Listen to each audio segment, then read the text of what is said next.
Bonjour chers téléspectateurs, je suis très heureuse d'être avec vous dans ce numéro spécial du magazine des Nations Unies qui en ce mois de mars est consacré à la femme.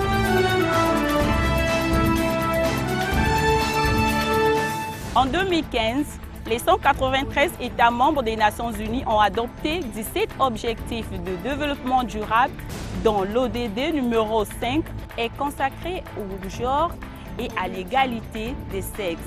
Cet objectif renvoie à la place et le rôle de la femme dans la société. La promotion du genre et l'égalité des sexes a une longue histoire en République du Congo. Pour l'historienne scolastique Jazinga, auteur de plusieurs articles sur les droits des femmes, deux facteurs majeurs expliquent l'avancée significative observée aujourd'hui au Congo dans la lutte pour la parité. Je vous propose de l'écouter. Oui, les modèles existent, ils ne sont pas très connus. C'est le problème de l'histoire du Congo qu'elle a été écrite au masculin. Depuis l'époque coloniale, on ne parle que des hommes. Prenons le cas de l'indépendance. Pas seulement au Congo, ailleurs en Afrique, on n'a parlé que des pères de l'indépendance. On a oublié les mères de l'indépendance. Donc les modèles féminins sont nombreux. Dans notre pays, en politique, il y a une femme qui devrait nous servir de modèle. Jeanne Vial, la première africaine parlementaire.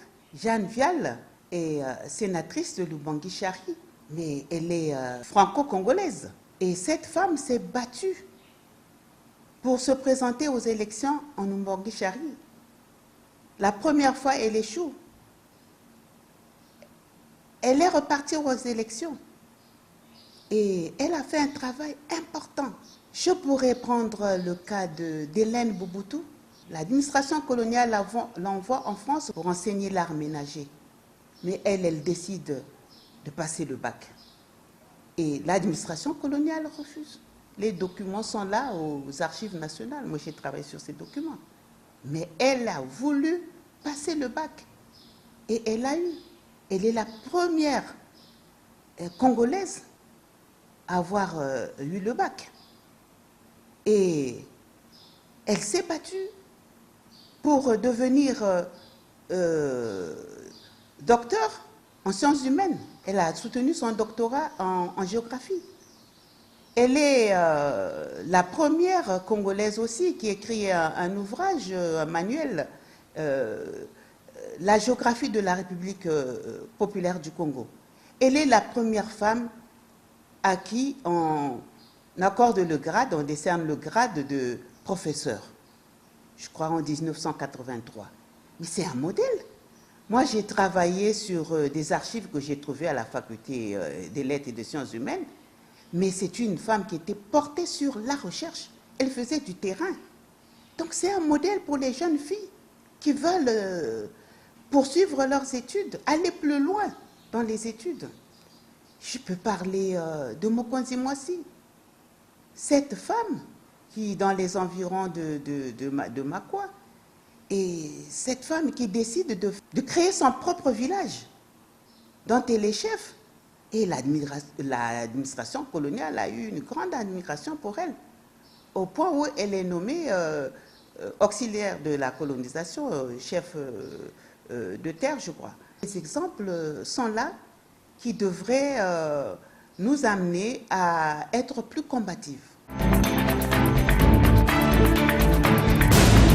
Quelles sont les figures historiques de la lutte des femmes et l'apport des Nations Unies? Je vous propose de suivre une fois de plus Madame Scolastique Jazinga. La thématique du genre, oui, on en parle, et souvent, parfois, un peu à tort, parce que quand vous êtes dans une réunion, vous demandez la parole, on vous dit accordez la parole au genre. On voit bien qu'on n'a pas compris ce que c'est que le genre. Mais quand on est dans cette problématique du genre, moi, ce qui m'effraie un peu, c'est le fait que la majorité, en fait, ne sait pas approprier ce concept et ce qu'il induit. Parce que les femmes du milieu rural, est-ce qu'elles comprennent ce que c'est que le genre? Et déjà même nous, ici, en milieu urbain, dans les grandes administrations, est-ce qu'on s'est approprié ce concept comme il se doit? Parce qu'aujourd'hui, pour une femme, accéder à un poste de prise de décision, ce n'est pas facile. Pourtant, ça devrait être moins difficile qu'avant, puisque les femmes ont fait beaucoup de progrès dans les études. On compte beaucoup de femmes qui ont soutenu des doctorats dans tous les domaines. En médecine, n'en parlons pas.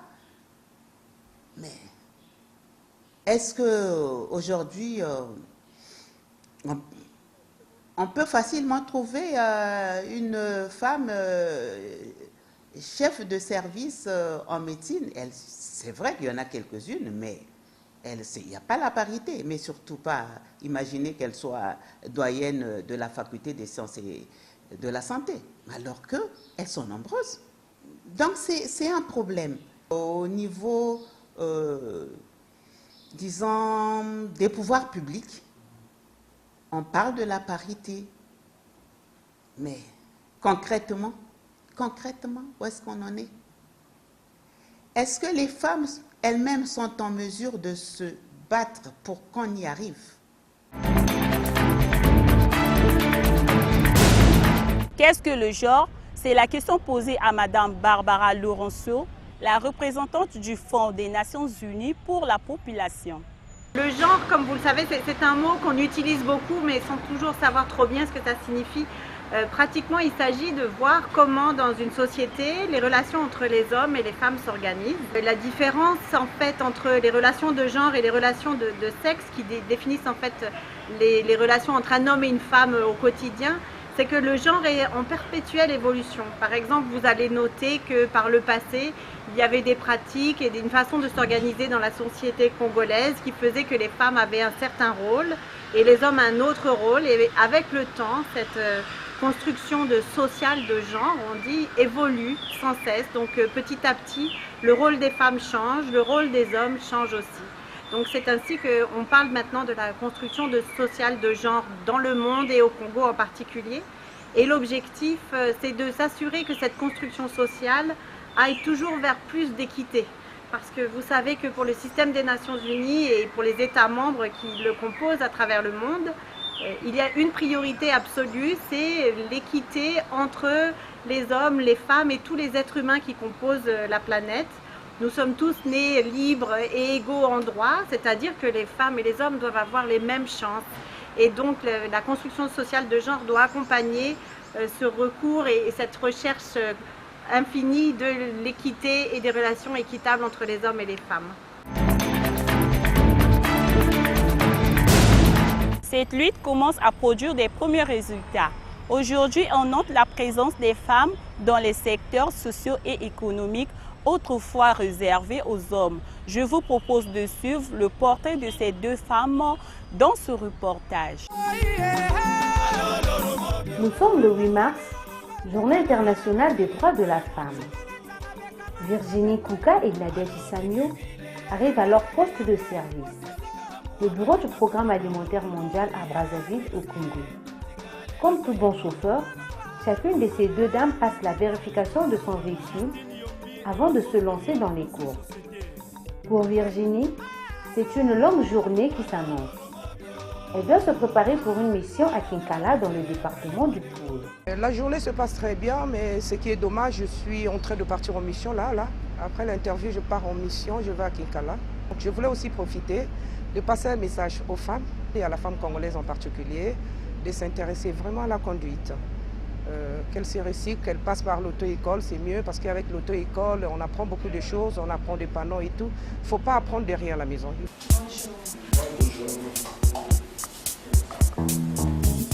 Ça me fait plaisir parce que je voulais vraiment conduire, suivre les hommes. J'aime les métiers des hommes, c'est pour cela. Plus j'ai encore entendu qu'il On cherche les chauffeurs femmes ou PAM. Donc je me suis présentée, j'ai présenté le dossier, on a fait les tests, ça a marché.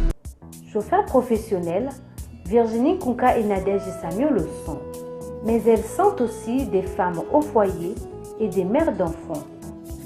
Des tâches de foyer qui pour autant ne les empêchent pas de réaliser leur mission professionnelle quotidienne de la même manière que leurs collègues hommes. L'arrivée d'abord se passe à 7h30, le temps de faire le point du véhicule, regarder l'huile moteur, le liquide de frais, le liquide de refroidissement et tout ça. Ça c'est moi qui fais, il n'y a personne d'autre qui peut le faire pour moi. Et donc je regarde tout, je regarde les roues, est-ce que tout est en place, les lumières, les phares, les essuie-glaces, je fais le point et par après je démarre. Je laisse 10 à 15 minutes, la voiture chauffe et en ce moment on peut me déposer une demande qu'il y a par exemple une personne qui veut se déplacer dans la ville bien sûr. Il arrive aussi que le chauffeur du représentant se déplace, je prends le représentant, on fait les courses pour toute la journée et voilà je gare. Là j'ai pris le kilométrage pour la distance que j'ai fait de quitter J'ai quitté le bureau pour arriver ici à la préfecture. On doit mentionner tout ça là. L'engagement et la détermination de ces deux femmes sont un bel exemple à suivre pour d'autres femmes congolaises. La voiture de Virginie est chargée. Elle peut effectuer sa mission sur Kinkala. Nadège, elle, est aujourd'hui chargée d'aller déposer les courriers dans les administrations de la ville. Ces deux femmes qui inscrivent aujourd'hui leur histoire dans le livre d'or de cette agence des Nations Unies au Congo, comme première femme chauffeur, ont une riche expérience dans la conduite et ne sont pas à leur premier poste de service. Elles sont toutes les deux anciennes employées de la STPU, la Société de transport urbain de Brazzaville. Je voulais vraiment remercier infiniment le représentant du PAM qui a pris l'initiative de recruter des femmes au sein du Programme alimentaire mondial qui est une organisation onusienne. Aux côtés du gouvernement, le système des Nations Unies œuvre pour promouvoir le genre et l'égalité des sexes selon l'avantage comparatif et le mandat de chaque agence suivie. Donc, comme vous le savez, le système des Nations Unies, c'est une grande famille avec plusieurs agences au Congo. Vous avez l'UNICEF qui s'occupe des enfants, le PNUD, la FAO, l'OMS, le Programme alimentaire mondial, l'UNFPA que je représente. Donc chacun d'entre nous, à notre niveau, nous œuvrons chaque jour pour essayer d'encourager justement des relations de genre toujours plus équitables, c'est-à-dire d'encourager que les hommes et les femmes, quand ils naissent, se voient donner les mêmes chances de réaliser leur potentiel et de contribuer activement comme des membres de la société et surtout permettre ainsi au Congo d'aller vers l'émergence et le développement durable. Donc à l'UNICEF, une attention particulière sera donnée aux petites filles pour s'assurer qu'elles aient accès à l'école au même rythme que les garçons. La FAO va appuyer les productrices agricoles femmes. Le FNUAP va s'assurer que dans les écoles, il n'y a pas de grossesse non désirée. Le PNUD va appuyer la participation des femmes aux élections et ainsi chaque agence, ne sont que des exemples, va contribuer et contribue chaque jour pour s'assurer que le Congo est toujours plus équitable dans ses relations entre les hommes et les femmes. Alors pour le système des Nations Unies en général, évidemment, le meilleur moyen d'aborder les questions de genre et donc d'équité entre les hommes et les femmes et de s'assurer que la Déclaration universelle des droits de l'homme est appliquée, que les hommes et les femmes se voient donner les mêmes chances et leurs droits soient respectés de la même manière. Le meilleur moyen, évidemment, c'est de commencer dès l'enfance. C'est le moment où tout se joue pour un être humain, où tout se construit. Donc avant même de parler de la jeunesse, il s'agit de parler de l'enfance et comment on peut accompagner les enfants du Congo et du monde entier à comprendre que garçons et filles ont chacun des choses à apporter dans la société et qu'ils doivent travailler ensemble et œuvrer ensemble pour pouvoir se soutenir les uns les autres. Donc dans le système des Nations Unies, on investit beaucoup sur les questions de scolarité et d'éducation à l'équité de genre et aux droits humains en général dès l'école, dès le plus bas âge en fait. L'UNESCO, par exemple, travaille beaucoup avec les enseignants sur des outils pédagogiques pour travailler sur la promotion de l'équité de genre. la scolarisation, l'éducation, ces résultats n'auraient pu jamais être atteints. Je vous propose de suivre cette demande du coordinateur résident du système des Nations Unies, Anthony Ouamine Ouama. Éduquer une fille, c'est éduquer une nation. Éduquer un garçon, c'est éduquer un individu. Donc je crois que la plupart de l'éducation que nous apprenons à la maison, c'est à travers nos mamans. Donc investir dans la jeune fille, c'est les préparations qui les permettent de s'occuper de la société. C'est la préparation aussi qui les permet de devenir des grandes personnalités. Je crois que l'investissement dans la jeune fille permettra d'avoir une population bien éduquée, bien qualifiée pour les défis de la vie. Victimes de préjugés et de certains stéréotypes, les femmes ne devraient pas se décourager dans leur quête vers la promotion du genre et l'égalité des sexes. Moi, je crois qu'il faut le croire qu'on peut être des leaders. Il n'y a pas de leaders choisis, mais il y a toujours un effort aussi dans nous-mêmes de le croire qu'on peut être des leaders. Et pour inspirer d'autres femmes, moi je dirais tout d'abord, je vais retourner aux parents d'abord. Comme une petite fille, il faut que nos parents nous encouragent à étudier. Tout d'abord, éducation, éducation, éducation. Après l'éducation, bien sûr qu'il nous faut tout un environnement où les femmes sont reconnues aussi en tant que leaders. Et je dirais à toutes les femmes qui sont là, nous sommes leaders dans notre environnement. Je suis dans le cadre de leadership au niveau UNICEF parce que je suis représentante de l'UNICEF, mais il y a des femmes qui travaillent le terrain, qui sont aussi des leaders. Leaders des maisons, leaders des enfants, leaders des frères et des sœurs. Donc l'égalité des sexes, elle est promovue pas seulement par les aspects normatifs dont les pays cadres, les pays qui s'inscrivent sur ça, tels que le Congo, mais aussi la culture. Et je reviens sur l'éducation, je reviens sur la bonne gouvernance. La bonne gouvernance aussi signifie encadrer la femme et l'homme, bien sûr, dans des questions de développement. Même à partir de la petite fille. La Convention des droits des enfants, clairement, nous aide à percevoir les droits des enfants et à promouvoir la réalisation de ces droits. Elle, c'est Michel Maungo, mécanicienne au garage administratif depuis 12 ans, nous partage son expérience.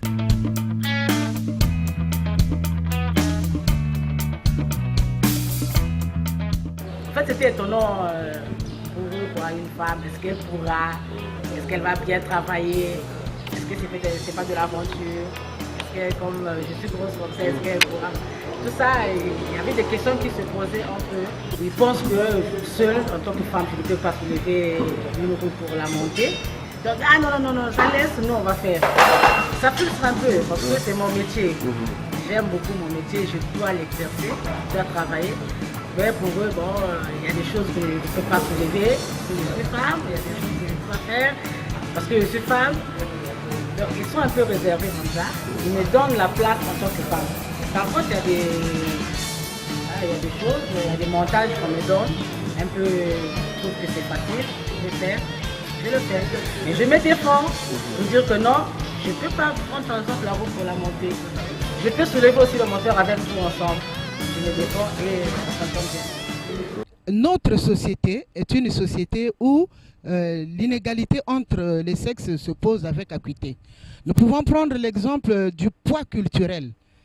Quand nous voyons que dans nos maisons, dans nos ménages, les tâches attribuées à la fille est plus lourde que celles attribuées aux garçons. Et par ricochet, ce que nous vivons dans nos sociétés est transposé à l'école. Le garçon, lui, à l'école, n'a pas de phénomène gênant qui empêche l'acquisition des compétences. Parce que l'école en elle-même, c'est un lieu, un espace d'acquisition des compétences qui permettront à l'individu de se prendre en charge. Mais ce sont ces indicateurs. Nous avons parlé de la violence faite aux filles. Nous avons parlé également du poids culturel. Parce que généralement, vous pouvez le constater même dans nos maisons, il y a peu de temps pour la fille pour se prendre en charge du point de vue scolaire à la maison. Et donc, toutes ces charges qui pèsent sur la fille ne permettent pas à la fille d'avoir des bons rendements à l'école. L'on connaît bien ces obstacles à l'Institut national de recherche et d'action pédagogique, INERAP, où un module d'enseignement sur le genre est en cours de réalisation. Suivez. L'initiative de la rédaction du module sur l'égalité de genre vient de l'UNESCO. Pourquoi un module de formation sur l'éducation, sur l'égalité de genre? D'abord, la première raison, le Congo a ratifié plusieurs accords internationaux sur les droits humains. Nous constatons dans nos écoles aujourd'hui que le problème de l'accès à l'école ne se pose plus entre les filles et les garçons. Mais au niveau des cycles supérieurs, il y a un problème de maintien de la jeune fille à l'école. Et plusieurs raisons expliquent ce phénomène. Mais l'une des raisons, ce sont des violences faites à la jeune fille. Donc nous avons voulu rédiger le module de formation sur l'égalité de genre pour répondre à toutes ces questions. Il est question de former les inspecteurs, les conseillers pédagogiques et les enseignants sur la thématique du genre afin d'intégrer dans leur pratique de classe l'approche genre afin de maintenir la jeune fille à l'école. On est parti de loin et aujourd'hui, il y a des femmes pilotes. Aujourd'hui, il y a des femmes professeurs en médecine. Il faut qu'on mette l'accent sur cette prise de conscience plutôt que les pagnes. Hein, chacune veut avoir son pagne. Non, c'est pas le plus important. C'est la prise de conscience. Moi, je crois que le 8 mars, ça doit être une occasion auquel les femmes devraient, au contraire, réfléchir, voir qu'est-ce qu'ils peuvent apporter de plus à la société, qu'est-ce qu'ils doivent faire de plus à la société. Et non se mettre dans la rue avec des pagnes en train d'exhiber quoi que ce soit. Ça, c'est pas ça le 8 mars en réalité. Parce que si ce n'est que ça le 8 mars, je crois que beaucoup d'hommes risqueront de s'opposer et penseront que le 8 mars, ça ne servira à rien. Parce que nous voyons très souvent quand on parle du 8 mars, c'est toutes les femmes qui sont dans les débits de boissons, c'est toutes les femmes qui pensent qu'ils doivent rentrer tard à la maison parce que c'est leur journée, c'est toutes les femmes qui pensent que les hommes qui doivent préparer, c'est toutes les femmes qui pensent que non, aucun enfant, vraiment personne ne doit les empêcher, c'est leur journée. Je dis ça c'est une journée, c'est un raisonnement à l'envers. Le 8 mars, c'est une prise de conscience auquel les femmes devaient réfléchir. Qu'est-ce qu'elles doivent faire? Qu'est-ce qu'ils doivent apporter à la société? Qu'est-ce qu'ils doivent démontrer aux yeux du monde que les femmes sont capables de faire ce que les hommes font? Il faut aussi que les femmes elles-mêmes se lèvent, montrent qu'elles sont aujourd'hui des pièces maîtresses du développement. Les femmes sont incontournables dans l'émergence du Congo, puisqu'on parle d'émergence. Les femmes sont indispensables. Donc, chacune de nous doit prendre conscience que je dois jouer mon rôle. Et il n'est pas question d'attendre qu'on nous fasse des cadeaux. Nous devons nous affirmer là où nous sommes. Moi, en 2030, je serai infirmière. En 2030, je serai président de la Fédération congolaise de la gymnastique rythmique. En 2030, je serai électricien. Merci de nous avoir suivis. Je vous retrouve prochainement sur Télé Congo.